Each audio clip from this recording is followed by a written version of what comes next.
नमस्कार विद्यार्थी मित्रांनो, स्वागत आहे तुमचं आपल्या यूट्यूब चॅनलवरती। आज आपण दशांश अपूर्णांकाचा भागाकार शिकणार आहोत।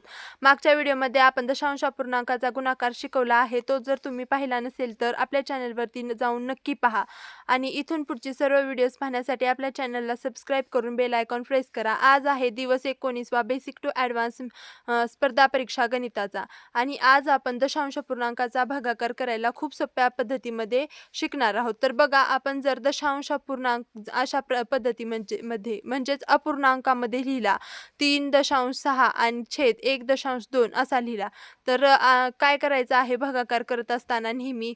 तर दशांश अपूर्णांकाला दशांश अपूर्णांकाने भागताना अंशामध्ये दशांश चिन्हाच्या उजवीकडे, म्हणजे हा आपला अंश आहे 3.6, तर अंशामध्ये उजवीकडे किती घरे आहेत किंवा किती अंक आहेत ते पाहायचं आहे आणि तेवढ्याच अंकाने आपल्याला छेदस्थानी दशांश चिन्ह उजवीकडे सरकवायचं आहे। म्हणजे इथं काय करायचं आहे, तर अंशामध्ये दशांश चिन्हानंतर एक संख्या आहे, तर इथं छेदामध्ये आपल्याला दशांश चिन्ह एका संख्येने उजवीकडे सरकवायचं आहे। म्हणजे काय होणार, हे 2 इकडे येईल आणि दशांश चिन्ह इथं येईल, म्हणजे दशांश चिन्ह निघूनच जाईल।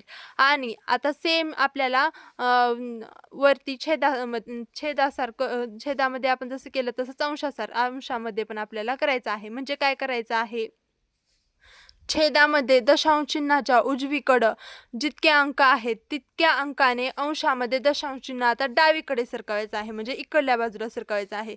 तर इथं पण खाली एकच संख्या आहे, वरी पण एकच संख्या आहे, म्हणजे इथं पण आपला दशांश चिन्ह निघून जाणार आहे आणि इथं सरळ सरळ भागाकार येणार आहे। 12 1 12, 12 2 24, 12 3 36, आपला भागाकार आलेला आहे 3।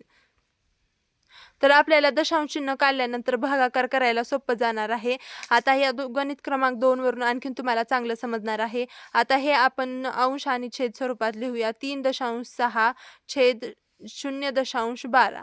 तर बघा, आता पहिल्यांदा अंश बघायचा आहे। अंशामध्ये दशांश चिन्हाच्या उजवीकडे किती संख्या आहेत, 1। मग आपल्याला छेदामध्ये एका संख्येने दशांश चिन्ह उजवीकडे म्हणजे इकडच्या साईडला घ्यायचं आहे।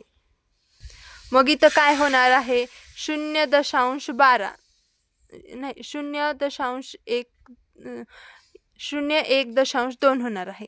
तर बघा, 6 आहे, एकच संख्या आहे दशांश चिन्हानंतर, तर आपल्याला एकाच संख्येने हे दशांश चिन्ह इकडच्या साईडला घ्यायचं आहे।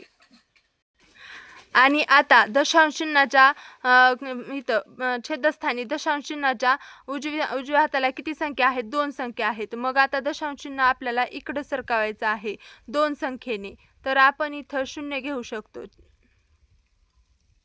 तर पहा, आता आपल्याला याचा भागाकार करायला थोडंसं अवघड वाटू शकतं। मग काय करायचं आहे, तर हे दशांश चिन्ह काढून टाकण्यासाठी आपल्याला वरी 0, आता दशांश चिन्हाच्या उजव्या साईडला किती संख्या आहेत, 1 आहे, मग आपण इथं 1 0 घेऊन आपण ते 0 काढून टाकू शकतो।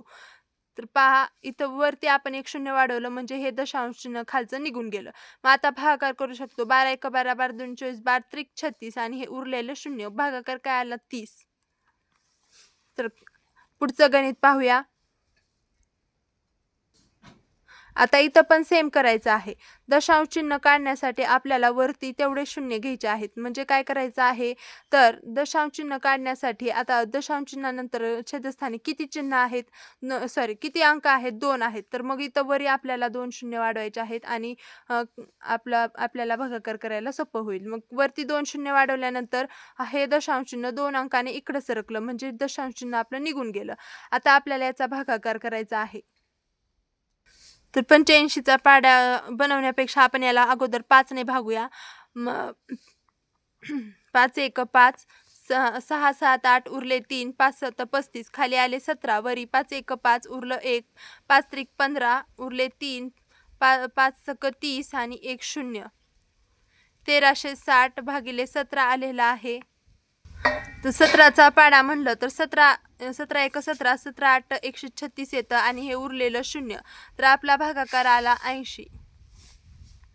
पुढं 0.24 0.12, तर बघा इथं खाली दशांश चिन्हाच्या नंतर 2 0 आहेत, तर इकडं आपण उजवीकडे सरकवल्यानंतर दशांश चिन्ह आपलं निघून जातं आणि इथं पण 2 आहेत, तर इकडं सरकवल्यानंतर आपलं इथं पण दशांश चिन्ह निघून जातं आणि 12 1 12, 12 2 24 आपलं उत्तर येतं।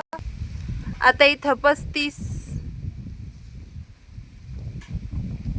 छेद 100 तर बघा आता इथं 100 हे 35 पेक्षा लहान आहे.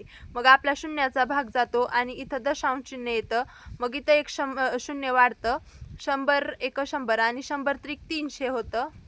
उरतं 50. आणखीन एक शून्य घेतलं आपण तर आपलं येतं 5. तर बघा 0.35 बघा एकदा दशांश चिन्ह दिलं तर नंतर डबल शून्य घेतलं तर डबल दशांश चिन्ह द्यायची गरज नसते. मग 0.35 हे आपलं उत्तर आलेलं आहे. तर अशा प्रकारे दशांश अपूर्णांकाचे भागाकाराचे आपण 5 गणितं पाहिली आहेत आणि पुढच्या व्हिडिओमध्ये आपण अपूर्णांकाची तुलना करायला शिकणार आहोत, म्हणजे लहान मोठेपणा समजून घेणार आहोत. तर तो व्हिडिओ पाहण्यासाठी आपल्या चॅनलला सबस्क्राईब करून बेल आयकॉन प्रेस करा, म्हणजे माझी इथून पुढची सर्व व्हिडिओज तुमच्यापर्यंत पोहोचतील. आणि हा व्हिडिओ आवडला असेल तर या व्हिडिओला लाईक शेअर सबस्क्राईब नक्की करा. भेटूया पुढच्या व्हिडिओमध्ये. धन्यवाद.